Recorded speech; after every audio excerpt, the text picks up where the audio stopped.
What's up guys? Reka nizere ko meze neza. Ni Happy nanone aka Dangote. Nkuko nabibasezeranyije ko nzajya mbagezaho ibintu bitandukanye muri UAE, especially ku banyarwanda bashaka gushopinga, bashaka kugura mu modoka no kumenya ibintu bihendutse muri UAE. Uyu munsi rero nagize amahirwe yo guhura n'umunyarwanda uri muri UAE waje gutembera, usanzwe uzwi mu myidagaduro yo mu Rwanda. Ndashaka kugira ngo mubakirire abibwire. Yo. What's up, bro? Pizo. What's man? Long time, man. Long time. Good to see you. Shout out to my man. Shout out to my new guy. You visit your sons. Pizo. Bro. Long time, bro. Mumeze butese. Uyu mujama turagonganye rero turani gutamuka gujya turakubitana pa tikta. Rasa. Saza wa Beronation. So bizi.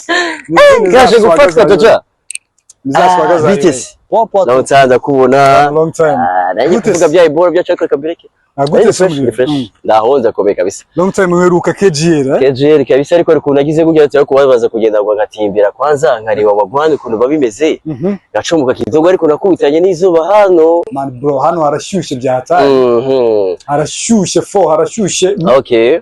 Uzuko ubu ngubu turi kuri dogere ndibaza yuko ari nka 41.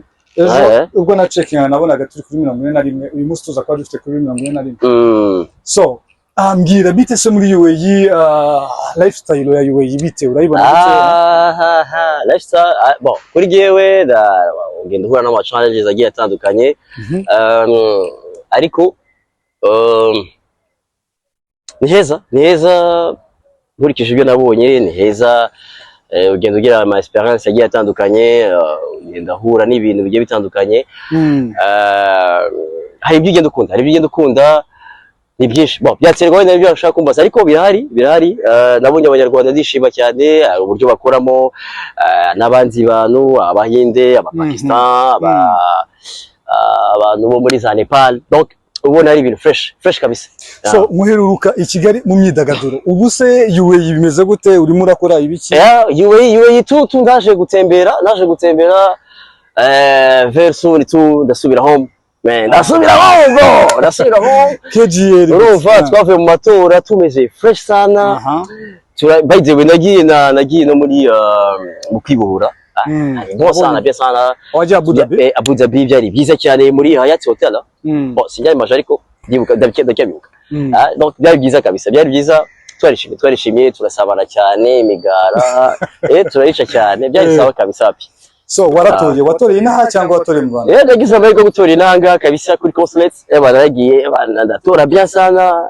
Kuko bari baduhaye gahunda umara gutora ukahita utaha kabisa, gahunda zirubayizwa. Tuwagira kare saa 4 diri yari yarangiye. So ambwira ni gute urabona ubuzima bwa Dubai ubugeranyije n'ubwo Kigali gute urabibona gute ku muntu? Niki washishikariza ku muntu ushaka kuza muri Dubai? Ni donc urabibona gute? Ikibazo kiza itandukanye riri Rwanda Dubai yego rirahari. Rirahari ariko opportunité hose commande zombi hose zirahari. Ariko ni byiza kuba wa traveling aho gatoya ukagenda ugahura n'ibindi bintu, siziko nabyita gufungura mutwe ahubwo ubundi buryo abantu bakoramo. Disons nko mu ma resto, mu ma coffee shop, uburyo batangamo service, ubusanga ari ikintu umuntu yakwigiraho cyiza nagiye mbona. Ikindi standard, icyo bita standard ya bo ntago bareba cyane muri paper. Icyo mvuga CV y'umuntu nabonye bo bibanda kuri experience ufite na performance yawe kuri ku mahirwe baguhaye. Niba bakubwiye ati for 1 week so twaguhayo internship ukayikora, ariko bon so ubona même si no mu Rwanda iko bimeze, ariko hano ho bo ntago bi professional cyane. Ari nacyo kintu indike kiri kugenda kikomeza kuba no mu Rwanda habaho improvement ikomeye cyane. Twanashimira kwanza na leta yacu y'u Rwanda ko icyo kintu yagikanguriye. Niki ikintu cyanangaje nuko ari abajene, ari n'abanyarwanda by the way nabonye bakora ama hotel akomeye hano. Okay, naguciye mu ijambo.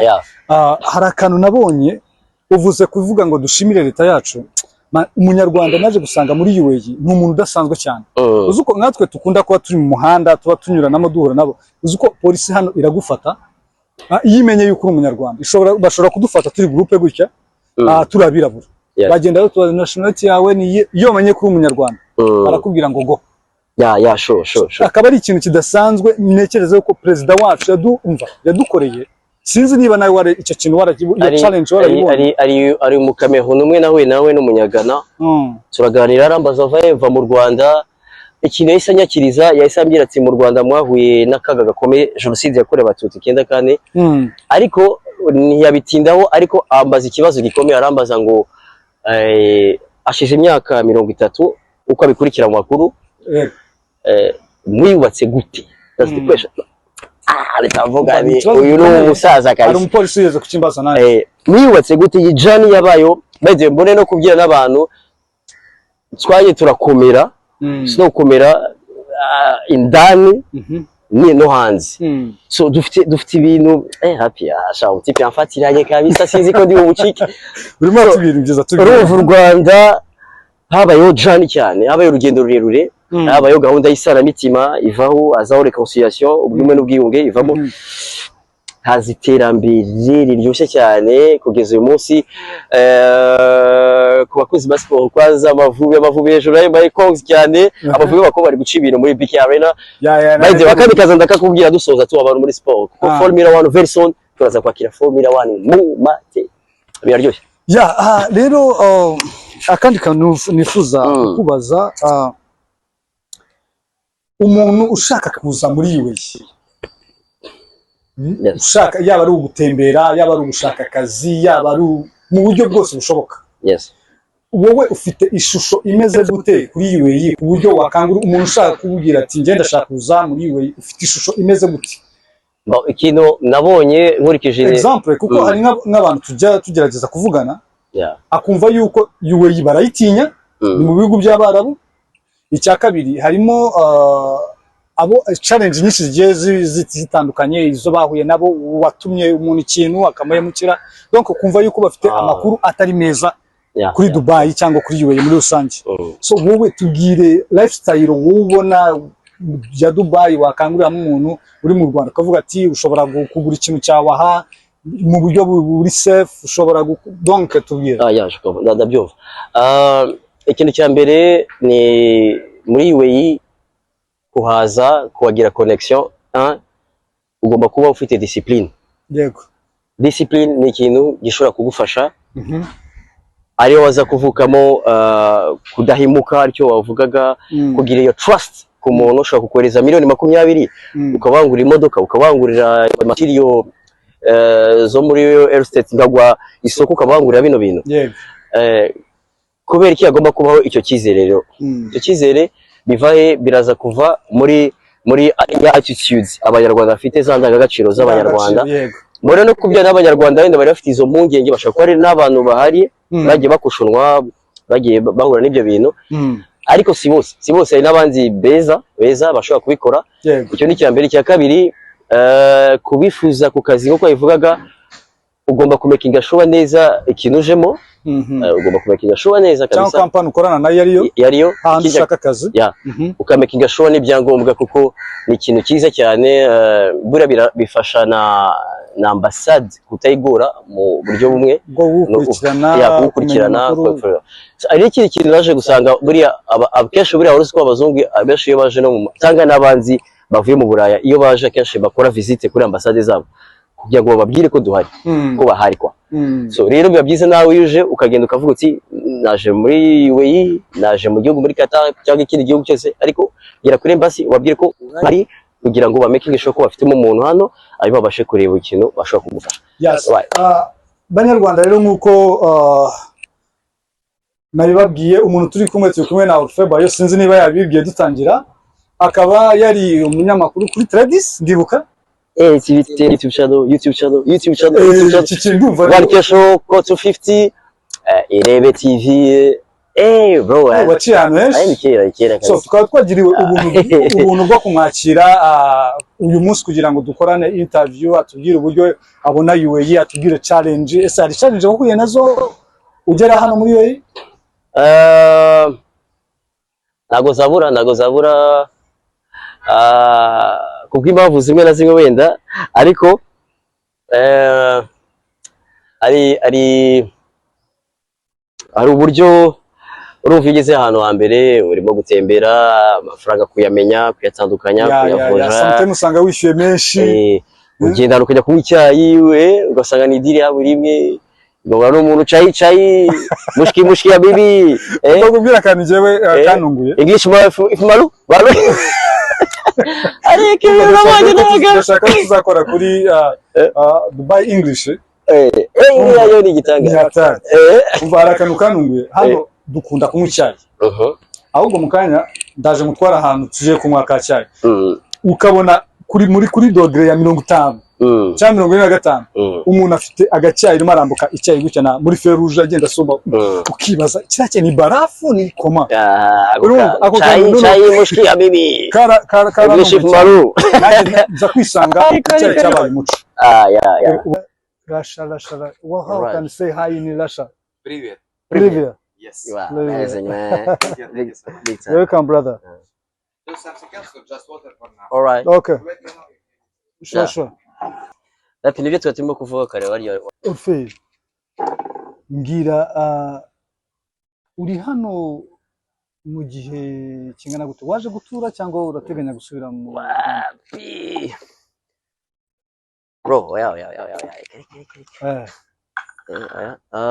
Ni visite tu, ni visite hanyuma zasubirayo kabisa amusukire ku mazi zasubirayo ariko ni heza ni ikintu akangurira n'abanyarwanda kuza haba kugura ibintu bigiye bitandukanye ni mu buryo bwiza ari ikintu kimwe cyanyataje cyane habayeho ko ngiro kigero cyo kujoininga group ya WhatsApp ya abanyarwanda baba hano uri muri group ya diaspora kabisa barabisabye barabinyemerera kandi ntago bigoye urumva ariko icy'ingenzi burasi group ya WhatsApp gusa ahubwo icy'ingenzi no kuba kumenya bakomeza bagukurikirana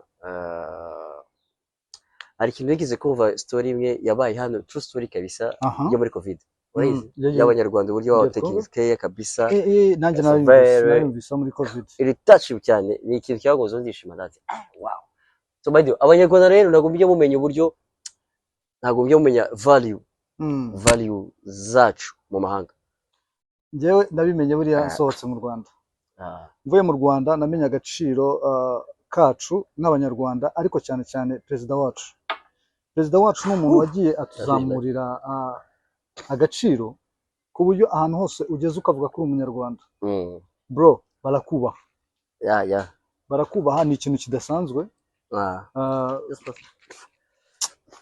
ni byiza naje gusanga ari ikintu cyiza cyane ni ikintu cyiza kabisa ikintu cyiza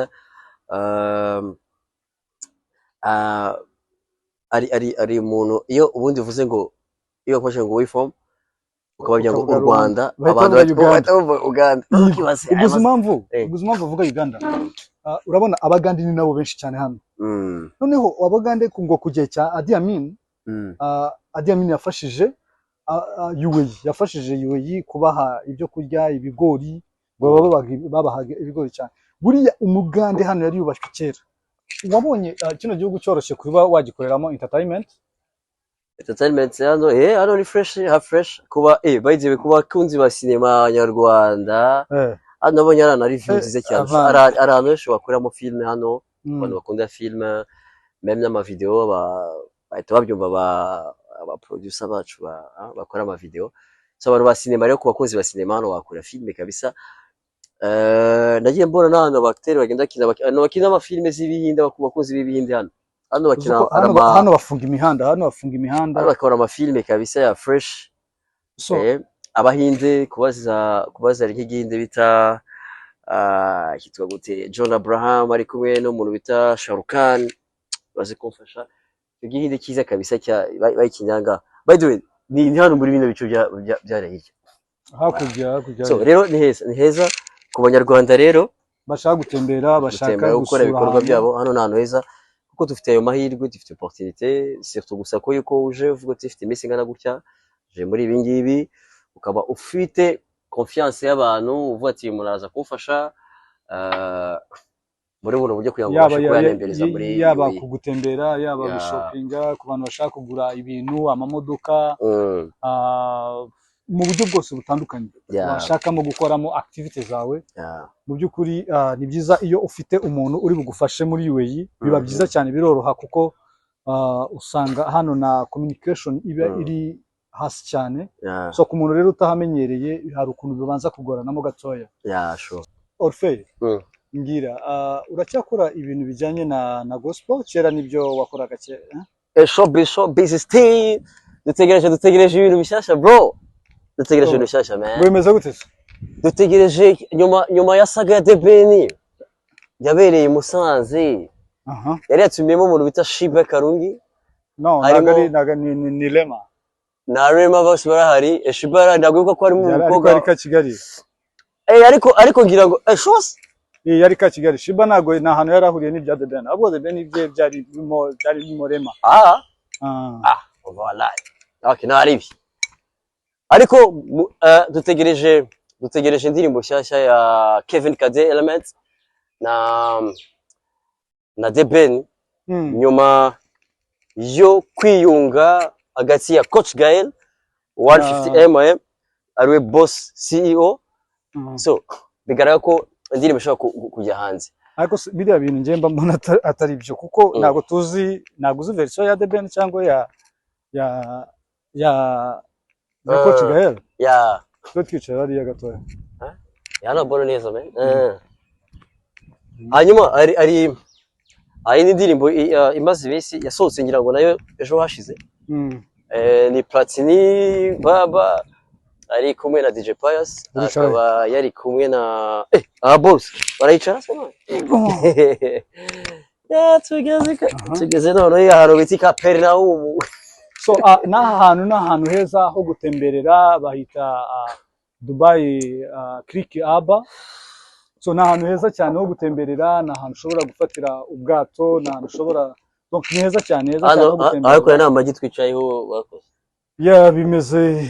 biri mu ishusho y'amagi sumva ko bikandika so urumva so ni indirimbo nshyashya igomba gusohoka yanakodesha amaze gusohoka nziza cyane Uncle Austin DJ Pius na Platini indirimbo nziza cyane ngira ngo ari indi ya gatatu ariko by the way indi ya gatatu yindi ni ya Kenny Soul ni ya Kenny Soul ari kumwe na DJ Netins wo muri Niger Nigeria indirimbo nziza cyane yakoze na Faizo amashusho tuvuye na Big Kongs kabita tuvuye shout out nziza cyane shout out to Mabga Faizo so ngira ngo nibyo biri gupopinga muri iyi minsi ibindi ntabyo ibindi n'uburo ibindi ni ibintu by'uburo mama yosayo dushaka twigendera twicikira ko bro nicaye ku magi bana ibo rero ngira ngo nijoro ngijya yaka niyo makuru reka mbaze kwaza mbatsemo ku bintu by'ama icyo bita kuva odeur ya océan so tadi bushushu odeur ya océan nuko nyine nzakura uva ubwire mubaze ikintu afren twagira ubuntu nyine n'ubundi bwo kukugira hano ndifuza yuko umbwira ku ishusho ya business ni iki kintu umuntu yavana hano akakikorera iwacu mu Rwanda kuko ngiye bashaka ikintu cyateza imbere igihugu cyacu cyangwa cyateza imbere umunyarwanda ikintu umuntu ashobora kuvana hano akagikorera mu gihugu cyacu sawa urabona mu Rwanda tugira ikintu cya visit cyo kwita izina ariko no muri still iri muri bond ya RDB ariko picture ituma abanyamahanga baza mu Rwanda ni ingagi ikintu cyiza cyane ubona yuko ari cyo kintu cyafashe izina kikinjiza amadeviza amafaranga menshi kabisa ariko naratekereje ndavuga ni kuki tutagira zoo mu Rwanda urabona abantu bajya mu Kagera wigeze usura Dubai Safari Park so akwanyemere ko tuze kujyana ntabwo Kigali kabisa ndabibonye nzagutsinze iyo trip mu Rwanda rero tubonye iyo noza yaba ari sawa cyane no kuburyo abantu batagiye mu Kagera bitabagoye bakajya bazana nkano bakajya babona intare direct Pandaria bakajya babona igisamagwe udusumbashyamba ingwe byose bakayibona tu aho ngaho urabona nabyo biri mu bintu bifacilita igihugu mu kwinjiza amadevize n'aba mukerarugendo bakabona za nyamaswa hafi cyane. Alright. Ngaye nguko rero Banyarwanda kora subscribe kuri ya YouTube channel.